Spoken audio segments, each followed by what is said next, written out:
Okay, back for another video here. In this video, I want to go over some of the reasons why pursuing something online is far better than anything else currently available.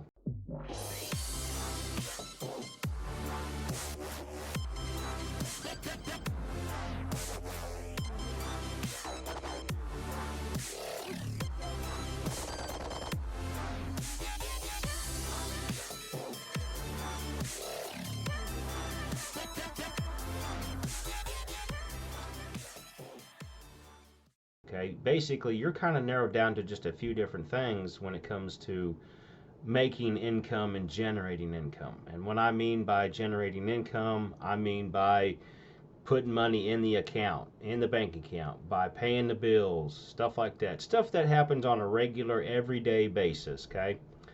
And well, obviously, we have three different things. One is you go out and you work for your money, right? Every single day you go out, you work, you bring home a paycheck, you put it in the bank, you pay your bills, and then the process starts all over again. Most people do this type of work. Why? Because all you have to do is you go out, you get a job, you apply for a job on monster.com or Indeed or somewhere. You have experience or education, right? Hopefully you do, at least some of some kind, or maybe you don't, and then you're earning, typical minimum wage jobs and stuff, which obviously those ain't going to pay the bills for very long, especially as you grow older. So that's one way to make income is being an employee. It's easy. You get paid every 2 weeks or 1 week, plain and simple.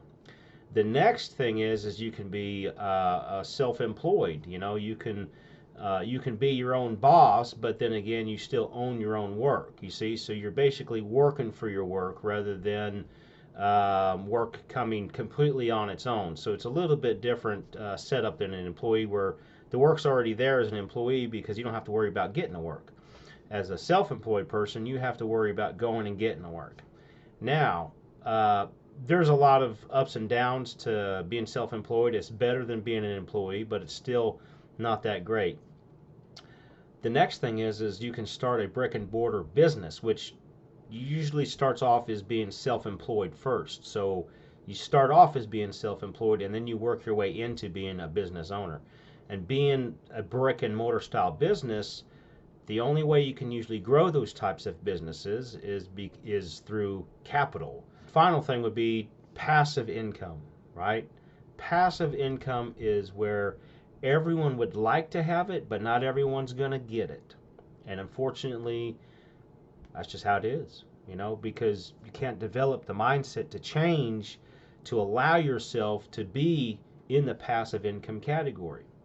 The internet is the best possible solution to allow that to happen for anybody currently. Real estate requires quite a few moving parts, and you got to have investors that are willing to help you out. And the work, there's other ways to do it, but it's just not ideal. The fastest, easiest way is the internet, okay? Plain and simple. The internet's scalable. Okay, so passive income is right on the cusp of almost being an investor. Now, an investor or banker is going to have the largest amount of money available at their disposal, to where all they do is just look at different business deals and then they invest in that business deal and then they get their return on money plus whatever percentage it is or whatever.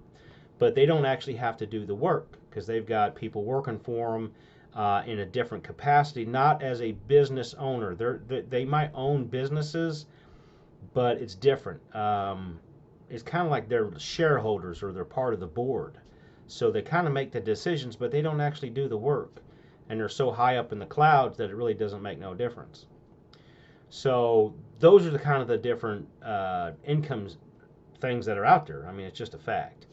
So it just depends on what you want to do and how you want to go about doing it. If you're still an employee or you're still self-employed or whatever, take a look what I got in store for you.